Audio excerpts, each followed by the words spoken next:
শুভজিৎ দর্শকদের জানাও যাকে দেখা যাচ্ছে সে কে। সেমিনার হল আমরা রেক্ট্যাঙ্গুলার ব্লক করে দেখাচ্ছি। সেমিনার হল, সেখানে কে যাচ্ছেন? সেখানে যাচ্ছেন শান্তনু দে। সেমিনার হলে ঢোকার মুখে শান্তনু দে। কেন উঠছে প্রশ্ন। একটি ভাইরাল ফুটেজ থেকে আমরা এই ছবিগুলোকে স্ক্রিনশট নিয়ে আমাদের দর্শকদের দেখাতে চাই, যেখানে সেমিনার হলের বাইরের ছবিটা একবার দেখুন। ঠিক ভিড় সেমিনার রুম চত্বরে এত লোক কি করছিল? আর ইনি কে? ইনি সেমিনার হল চত্বরে দেবাশিস সোম। এতক্ষণে নিশ্চয়ই আপনারা বুঝতে পেরে গেছেন দেবাশিস সোমকে, সেই চিকিৎসক যার ভূমিকা নিয়ে অনেকগুলো প্রশ্ন রয়েছে। সেই দেবাশিস সোম সেই রাতে সেখানে কি করছিল? যেখানে আমরা জানি যেখানে এই ঘটনা ঘটেছে, যে ক্রাইম সিন, সেই ক্রাইম সিনে পুলিশ কাউকে ঢুকতে দেয় না। আরো একটা ছবি শুভজিৎ আমরা দেখাই এই মুহূর্তে। প্রসূন চট্টোপাধ্যায় তিনিই বা কি করছিলেন?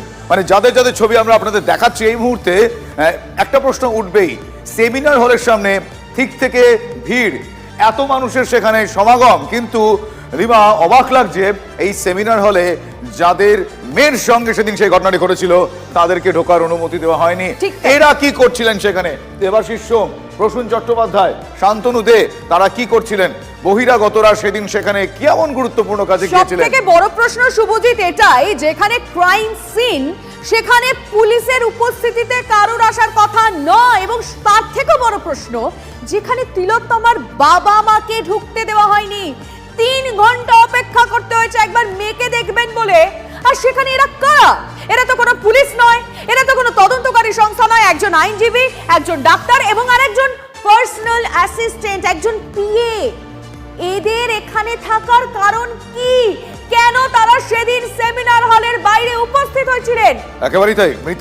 মৃতার বাবা মা 3 ঘন্টা ধরে মেয়ের কাছে যাওয়ার জন্য অপেক্ষা করেছেন, কিন্তু তারা যেতে পারেননি। কার প্রশ্রয়? অধ্যক্ষ ঘনিষ্ঠ আইনজীবী, ফরেনসিক মেডিসিন এক্সপার্টরা সেমিনার রুম চত্বরে সেদিন পৌঁছে গিয়েছিলেন। বহিরাগতদের ডেকে কোন রকম ছক্কষা হচ্ছিল কি?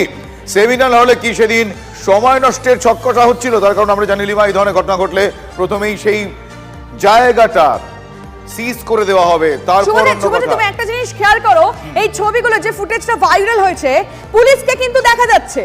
আমার একটা বড় প্রশ্ন, পুলিশ এখানে তাদেরকে অ্যালাউ করলো কার কথায়? একেবারে কেন তাদেরকে অ্যালাউ করলো? তারা কি পুলিশ না? তারা কেউ আইনজীবী, তারা কেউ ডাক্তার, কেউ পার্সোনাল অ্যাসিস্ট্যান্ট। তারা কি এই ঘটনা তদন্ত করবেন?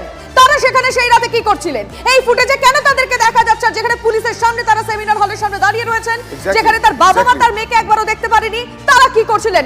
জবাব দেবে প্রশাসন। একদমই। সেমিনার রুম চত্বরে সন্দীপ ঘোষ ঘনিষ্ঠ আইনজীবী শান্তনু দে, তার কি ভূমিকা ছিল? ফুটেজে চিহ্নিত সিবিআই এর জিজ্ঞাসাবাদের মুখোমুখি হওয়া ফরেনসিক মেডিসিন বিশেষজ্ঞ দেবাশিস সোম রয়েছেন।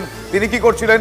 আরজিকরের প্রাক্তন ডেপুটি সুপার আক্তার আলীর কাঠগড়ায় প্রাক্তন অধ্যক্ষের PA, personal assistant Prasun Chattopadhyay. ঘটনার দিন সকালে সেমিনার রুম চত্বরে প্রসূনও হাজির ছিলেন। কি করছিলেন এই প্রশ্ন আমরা তুলেছি, ততক্ষণে প্রশ্ন আমরা জারি রাখবো যতক্ষণ আমরা উত্তর পাই। আমার সহকর্মী সৌরভ রয়েছেন এই মুহূর্তে আমাদের সঙ্গে সরাসরি। সৌরভের কাছে যাই। সৌরভ, যে প্রশ্ন এই মুহূর্তে উঠছে অত্যন্ত গুরুত্বপূর্ণ, সে প্রশ্ন আমরা তুলছি।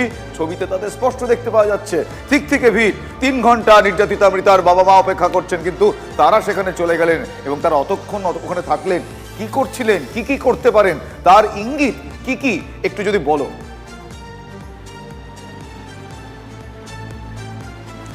শুভজিৎ, দেখো, তথ্য প্রমাণ লোপাটের অভিযোগ প্রথম থেকেই সামনে এসছে এবং যত দিন যাচ্ছে সেটা জোরালো হচ্ছে। যে ফুটেজ আমরা পেয়েছি, যে ফুটেজ আমরা সংগ্রহ করেছি, সেই ফুটেজে যাদেরকে দেখা যাচ্ছে সেদিন সকালে 9ই আগস্ট সকালে, তাদের মধ্যে 3 জনের উপস্থিতি নিয়ে প্রশ্ন উঠছে। ক্যারেক্টার 1 প্রসূন চট্টোপাধ্যায়। কে প্রসূন চট্টোপাধ্যায়? প্রসূন চট্টোপাধ্যায় যেদিন স্বাস্থ্য ভবনে আমরা সন্দীপ ঘোষকে জিজ্ঞেস করেছিলাম, তিনি ইস্তফা দেওয়ার ইচ্ছা প্রকাশ করেছেন, কিন্তু তার ইস্তফা কি গ্রহণ করা হয়েছে? তুমি একেবারেই দেখবে সন্দীপ ঘোষের ছায়া সঙ্গী হিসেবে প্রসূন চট্টোপাধ্যায় পাশেই দাঁড়িয়েছিলেন। প্রসূন চট্টোপাধ্যায় ডেজিগনেশন কি? স্বাস্থ্য দপ্তর সূত্রের খবর, প্রসূন চট্টোপাধ্যায় ন্যাশনাল মেডিকেল কলেজে ডেটা এন্ট্রি অপারেটর হিসেবে কাজ করেন। তার পোস্টিং ন্যাশনাল মেডিকেল কলেজ। তিনি 7 সকালে হাজির আরজিকর মেডিকেল কলেজে। অধ্যক্ষের ছায়াসঙ্গী হিসেবে তিনি পরিচিত। তিনি সেমিনার কক্ষ অবধি পৌঁছে গেলেন, সেমিনার কক্ষ চত্বর অবধি পৌঁছে গেলেন। তাকে দেখা যাচ্ছে অবাধে অবলীলায় তিনি ঘোরাফেরা করছেন। কেন ঘোরাফেরা করছেন তিনি, কেন তিনি সেখানে পৌঁছলেন? ঠিক। তিনি আরজি করের কর্মী নন, তার পোস্টিং হচ্ছে ন্যাশনাল মেডিকেল কলেজ, স্বাস্থ্য দপ্তর সূত্রে তেমনটাই খবর। Right. প্রসূন চট্টোপাধ্যায়কে আমরা এই বিষয়ে জিজ্ঞেস করেছিলাম, তিনি এখনো পর্যন্ত কোনো জবাব দেননি। ক্যারেক্টার নাম্বার 2 দেবাশিস সোম নিজাম প্যালেসে এখন সিবিআই জিজ্ঞাসাবাদের মুখোমুখি আছেন। এখনো পর্যন্ত দেবাশিস সোম স্বাস্থ্য দপ্তর সূত্রের খবর ডিটেলমেন্টে ওয়েস্ট বেঙ্গল হেলথ রিক্রুটমেন্ট বোর্ডে আছে। রবিবার থেকে যে খবর আমরা প্রশ্ন তুলছিলাম দেবাশিস সোমের বাড়িতে সিবিআই পৌঁছে যাওয়ার পর থেকে, যে ঘটনার দিন তিনি দেবাশিস সোম আরজি করেছিলেন, তিনি সেমিনার রুমে ছিলেন, তার পরিচয় স্বাস্থ্যক্ষেত্রে তিনি সন্দীপ ঘোষের মূল পরামর্শদাতা। সেই দেবাশিস সোম যিনি ময়নাতদন্তেও ছিলেন, মেডিকেল বোর্ড গঠন করার পরও সেখানে গিয়েছিলেন। দেবাশিস সোম কি করছিলেন, সেই কারণেই কি তার বাড়িতে সিবিআই? ক্যারেক্টার নাম্বার 3 শান্তনু দে, কি পরিচয়?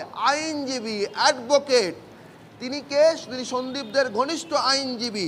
সেই শান্তনু দেও সেখানে প্লেস যে ক্রাইম সিন, যে সেমিনার চত্বর, সেখানে তিনি পৌঁছে গিয়েছেন।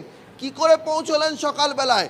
বাবা মা বসে আছেন খানিক দূরে, তাদেরকে দেখতে দেওয়া হচ্ছে না, এই কথা বলে এক্স্যাক্টলি সৌরভ, সেদিন তারা কেন সেখানে উপস্থিত ছিলেন? সবথেকে বড় প্রশ্ন, পুলিশ তাদেরকে অ্যালাউ করলো কেন? আমরা বেসিক কিছু পয়েন্টস সাধারণ মানুষও বোঝে যে পুলিশ তারা যখন ট্রেনিং পায়, সেই ট্রেনিং এর যখন ক্রাইম রিলেটেড কোনো ট্রেনিং হয়, তখন তাদের স্পষ্ট বলা থাকে যে ক্রাইম সিনে কোনো রকম কোনো আউটসাইডার, যে কেউ পরিচিত অপরিচিত কাউকে ঢুকতে দেওয়া হবে না। সব থেকে বড় যেটা এভিডেন্স ট্যাম্পার হওয়ার চান্সেস থাকে সেটা ফিঙ্গারপ্রিন্ট, সেটা তো ট্যাম্পার হওয়ার হাই চান্স থাকতো। প্রশাসন কেন, পুলিশ কেন অ্যালাউ করলো তাকে? তার মানে এই ছবি, লিমা তুমি যেরকমটা বললে, খুব স্বাভাবিকভাবেই সেই বিষয়টা আমরা প্রত্যেকেই জানি, কিন্তু তারাও তো এটা জানে যে সাধারণ মানুষ এই বিষয়টা জানেন, কিন্তু তাহলে তারা সেই এতটাই প্রভাবশালী, এতটা এমন এক গুরুদায়িত্ব নিয়ে তারা সেখানে গিয়েছিলেন, আদারওয়াইজ তারা সেখানে নিজেরাই বা যাবেন কেন? এই ছবি যে প্রশ্ন তুলছে, সে প্রশ্ন আমরা আরো একবার আপনাদের সামনে তুলে ধরছি, কারণ মোড় ঘোরানো এই তথ্য, এই এক্সক্লুসিভ এই ছবি যা আপনারা এই মুহূর্তে দেখছেন শুধুমাত্র TV9 বাংলার পর্দায়, ঘটনার দিনের এক্সক্লুসিভ সিসিটিভি ফুটেজ। সেই ফুটেজে সেমিনার হলে ঢোকার মুখে দেখা যাচ্ছে শান্তনুকে, দেখা যাচ্ছে যে ভাইরাল ফুটেজ আমরা দেখাচ্ছি, ভাইরাল ফুটেজ, সরি সিসিটিভি নয়, ভাইরাল ফুটেজ। যে ভাইরাল ফুটেজে ছবিটা দেখা যাচ্ছে, সেখান থেকে আমরা স্ক্রিনশট করে আপনাদের দেখাচ্ছি। সেই ভাইরাল ফুটেজে যাদেরকে দেখতে পাওয়া যাচ্ছে, তাদের উপস্থিতি সেই সময় ওখানে এই প্রশ্নগুলোর জন্ম দিচ্ছে। আরো একবার সেই ছবি আপনারা দেখছেন। তিলোত্তম ধর্ষণ খুনের চাঞ্চল্যকর তথ্য। তবে ঘটনার দিন সকালে সেমিনার রুম চত্বরে সন্দীপ ঘনিষ্ঠ আইনজীবী শান্তনু দে, যাকে দেখতে পাচ্ছেন, আমরা একদম মার্ক করে দেখাচ্ছি তিনি কি করছিলেন ওখানে, কেন গেছিলেন, একদম। এবং আমাদের হাতে ফুটেজও রয়েছে। সেদিন সকালে নাকি ওপিডিতে ডাক্তার দেখাতে গিয়েছিলেন। তাহলে সেমিনার রুমে গিয়ে কি করছিলেন আইনজীবী শান্তনু দে? TV9 বাংলাকে ফোনে এক আজব সাফাই দিয়েছেন সন্দীপ ঘনিষ্ঠ এই আইনজীবী। শুনুন কি বলেছেন আমাদের প্রতিনিধিকে। 9ই আগস্ট আপনি কনসালটেশনের জন্য গেছিলেন, কি কনসালটেশন, কার সঙ্গে? অর্থোপেডিকের আপনি ওপিডিতে গিয়েছিলেন? হ্যাঁ, ওপিডিতে গেছিলাম। আপনি সেদিন যে ওপিডি টিকিট কেটেছিলেন তো? কটা থেকে কটা পর্যন্ত ছিলেন ওপিডিতে? আমার টাইমটা তো খেয়াল নেই, বাট আমি ওপিডিতে গেছিলাম। আপনাকে প্রেসক্রিপশনটা দেখলেই ক্লিয়ার হয়ে যাবে যে গেছি কি যাইনি। শান্তনুবাবু আমি জিজ্ঞেস করছি, ওপিডিতে দেখানোর জন্য আপনি আরজিকর পৌঁছলেন কটায়? 11:30 নাগাদ আমি আরজিকর পৌঁছেছি। এবার ওপিডিতে মানে বুঝতেই পারছেন, ওপিডিতে তো টাইম লাগে। গভর্নমেন্ট সেটআপ, টাইম তো লাগবেই। বেশ, কতক্ষণ? তাই না? কতক্ষণ বলুন না। আপনি আপনার টাইম ধরুন না, আপনার টাইমটাই আমি টাইম ধরবো, বলুন কতক্ষণ? অ্যারাউন্ড কতক্ষণ হবে? 45 মিনিটস টু 1 আওয়ার হলেও হতে পারে, আমার এক্সাক্ট তো টাইমটা খেয়াল নেই। ফাইন, 11:30 থেকে 12:30, আপনাকে আমি একটা ধরলাম। হ্যাঁ, এগ্রিড হ্যাঁ, হলো তো? একদম। আমার কাছে যে ভিডিও আছে, আপনি সেমিনার রুমে ছিলেন, আপনি ছিলেন মর্গের ভেতরে, কি করে গেলেন ওপিডি থেকে? আমি ছিলাম না, আমি মর্গের ভিতরে। সেমিনার রুমে ছিলেন না? সেমিনার রুমের আমি বাইরে ছিলাম। তাহলে ওটা তো ওপিডি নয় শান্তনু বাবু, ওপিডি বিল্ডিং তো অন্য জায়গায়। হ্যাঁ, এবার আপনাকে একটা ক্লারিফিকেশন দিয়ে রাখি। বলুন। আমি আর্চিকার হসপিটালের ICC member, institutional complaints committee. ওপিডিতে দেখানোর পরে আমি যখন জিনিসটা জানতে পারি, আমার তখন মনে হলো যে হয়তো আইসিসির একটা সাডেন মিটিং হলেও হতে পারে। এবার ব্যাক করে আসবো, তারপরে আবার ব্যাক করে যেতে হবে উইথ ব্যাক পেইন। সরকারি সেট আপে একটা সময় লাগে, আপনি 1 ঘন্টার মধ্যে ওপিডির ডাক্তার দেখিয়ে সেমিনার রুমে চলে গেলেন। আমি আপনাকে কি বলছি, 11:30 নাগাদ পৌঁছেছি টেন্টেটিভলি। আমি বলছি, আমার তো এক্সাক্ট টাইমটা তো মনে পড়ছে না। আপনার লিগ্যাল এক্সপার্টাইজ আছে এবং সেই লিগ্যাল এক্সপার্টাইজ দেওয়ার ব্যাপারে আপনি সেখানে গেছিলেন। It is a misinformation. No legal opinion was sought from me. Debashis সোম ছিলেন ওখানে? ওখানে দেবাশিস সোমকে দেখেছিলেন? কোথায় বলুন তো? ওই সেমিনার কক্ষ, প্লেস অফ অকারেন্স, ক্রাইম সিনে। সিন অফ ক্রাইমে আমার খেয়াল পড়ছে না, মনে হয় না ছিল উনি। আপনি কোথাও দেবাশিস সোমকে দেখেননি? আমার খেয়াল পড়ছে না। আপনার আশপাশে কিন্তু দেবাশিস সোমের ছবি আছে ভিডিওতে। হতে পারে, আপনি চেনেন হতে পারে, দেবাশিস but আমার সোমকে? খেয়াল পড়ছে। আপনি দেবাশিস সোমকে চেনেন? এমনি, মানে অ্যাজ আ ফ্যাকাল্টি হিসাবে চিনি, বাট অতটা আমার কোনো আপনার proximity একদম নেই পাশে ওনার দাঁড়িয়ে সাথে। আছে, আমি চিনতে পারেননি? বেশি দূরে নয়। হতে পারে। শোনালাম আপনাদের সেই চাঞ্চল্যকর কনভারসেশন, টেলিফোনিক কনভারসেশন শোনালাম আপনাদের, এবং সেখানে শান্তনুবাবু কি বলছেন, আমার সহকর্মী সৌরভকে কি বলছেন আপনারা শুনলেন। এই মুহূর্তে সরাসরি সৌরভ আমার সঙ্গে রয়েছেন, সৌরভের সঙ্গে কথা বলবো। সৌরভ, তিনি ছিলেন, নেই, কি কারণে গিয়েছিলেন, তোমার সব প্রশ্নের উত্তরই তিনি দেওয়ার চেষ্টা করছেন, কিন্তু সেই উত্তরটা এখনো পাওয়া যায়নি যে ওরকম একটা সেন্সিটিভ জায়গায় তিনি গেলেন কেন। সৌরভ, শুভজিৎ, কেন এটা সদুত্তর নয়, আমরা যদি ধাপে ধাপে প্রত্যেকটা প্রশ্ন তুলি আর ওনার উত্তরগুলোকে সাজাই, তাহলেই তুমি বুঝতে পারবে। প্রথম কথা হচ্ছে অ্যাডভোকেট, তার ডেজিগনেশন অ্যাডভোকেট, তিনি সন্দীপ ঘোষ ঘনিষ্ঠ। তিনি ওখানে সেমিনার কক্ষ চত্বরে কি করছিলেন, কেন গিয়েছিলেন? আইনজীবী গিয়ে সেমিনার কক্ষ চত্বরে পৌঁছে যাচ্ছেন, অধ্যক্ষের ঘনিষ্ঠ, প্রশ্ন উঠবে না, তাহলে কি আইনজীবীর পরামর্শ নিয়েছিলেন সন্দীপ ঘোষ? তিনি কি বলছেন, তিনি এসছিলেন এখানে বহির্বিভাগে অর্থোপেডিককে চিকিৎসা করাতে, বহির্বিভাগে অর্থোপেডিক সার্জন ঘটনাচক্রের সন্দীপ ঘোষ। ঠিক। আর এই হচ্ছে সেই বহির্বিভাগ, এখানে অর্থোপেডিকের বিভাগ, এখানে তাকে আসতে হয়েছে। এবারে এখান থেকে সমরকে বলবো, আমি তোমার সঙ্গে কথা বলতে বলতে যাব, এখান থেকে তিনি যদি যান একেবারে শর্টেস্ট রুট যদি আমরা ধরি এমার্জেন্সি বিল্ডিং যেতে, তাহলে ওই এমার্জেন্সি বিল্ডিং দেখা যাচ্ছে, নীল বিল্ডিং, যেখানে তুমি দেখো এখান থেকে সমরকে বলবো গাছের ফাঁকে যতটা প্রমিনেন্ট জুম করতে সেই বিল্ডিংটি, বোঝা যাচ্ছে এটা হচ্ছে এমার্জেন্সি বিল্ডিং। এটা ক্যামেরার মাধ্যমে দেখাচ্ছি। এখানে যাওয়ার জন্য আমাদেরকে রাস্তাটা ঘুরে যেতে হবে। লিমা, তুমি এখানে এসেছিলে, এই ভেতরে ট্রমা কেয়ারের পাশ দিয়ে আমাদের কার্ডিওলজি যে ব্লক আছে সেই ব্লক ঘুরে, মঞ্চ ঘুরে এমার্জেন্সি বিল্ডিং পৌঁছতে হবে। তিনি বলছেন তিনি ওপিডিতে গিয়েছিলেন, তো ওপিডির টিকিট এখনো তিনি দেখাতে পারেননি, আমরা তার জন্য ওয়েট করছি। আমরা তার বাড়ি পর্যন্ত গিয়েছিলাম, তিনি সামনাসামনি আসতে চাননি। তিনি বলেছেন ইন্টারনেট কলে আমার ভয়েস রেকর্ড করুন। তিনি কেন সামনে আসতে চাইছেন না? তার যদি কিছু লুকোনোর না থাকে, কেন সামনে আসতে চাইছেন না? তিনি বলছেন তার স্বতঃপ্রণোদিতভাবে মনে হয়েছিল যে ওখানে যাওয়া দরকার।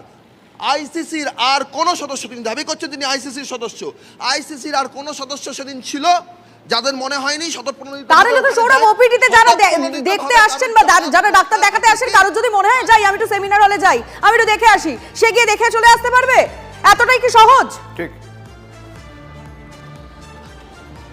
লিমা, দেখো অর্থোপেডিক সেই সময় হাসপাতাল সচল ছিল, প্রতিদিন 3000 মানুষ এমার্জেন্সিতে দেখাতে আসেন, ওপিডিতে দেখাতে আসেন, 2,500 থেকে 3,000। সেই মানুষের ভিড় ঠেলে তিনি 1 ঘন্টার মধ্যে ওপিডিতে ডাক্তার দেখিয়ে এমার্জেন্সিতে সেমিনার রুমে চলে গেলেন। তার মনে হলো স্বতঃপ্রণোদিতভাবে ক্রাইম সিনে যাওয়া যায় কেউ যদি ডাক না দেয়। আর তার সঙ্গে সন্দীপ ঘোষের ঘনিষ্ঠতা আছে, তিনি বা পেশায় আইনজীবী, তার ডেজিগনেশন, তিনি ওপিডির টিকিট দেখাতে পাচ্ছেন না। কি করে কে বিশ্বাস করবে যে তার এই যুক্তিগুলো একেবারেই সদুত্তর যুক্তি এবং তিনি সঠিক কথা বলছেন? ছবি দেখো, ছবিতে পরিষ্কার দেখা যাচ্ছে যে তিনি আছেন এবং সব ক্যারেক্টারগুলো একদম, এবং তার পাশে দেবাশিস সোমও আছেন। তিনি দেবাশিস সোম তার পাশে আছেন, তিনি সেই মুহূর্তে খেয়াল করতে পারছেন না। আসলে যে সমস্ত বিষয়গুলো তারা খেয়াল করতে পারছেন না, সেই বিষয়গুলো খেয়াল করা যাবে বলে আমাদের বিশ্বাস। তার কারণ তুমি যেরকমভাবে বর্ণনা দিয়ে বললে লিমা, সেই জায়গায় দেখতে গেলে কিছু কিছু বিষয় তো খুব স্বাভাবিকভাবে কিছু কিছু বিষয় নয় বোধহয় শুভজিৎ পরিষ্কার হয়ে যাচ্ছে। একেবারে। খুব একটা লুজ বল তিনি দিয়ে দিলেন, মানে তার যে শাক দিয়ে মাছ ঢাকার পদ্ধতিটা না খুব সহজ হয়ে গেছে আর কি মানুষের পক্ষে ধরা।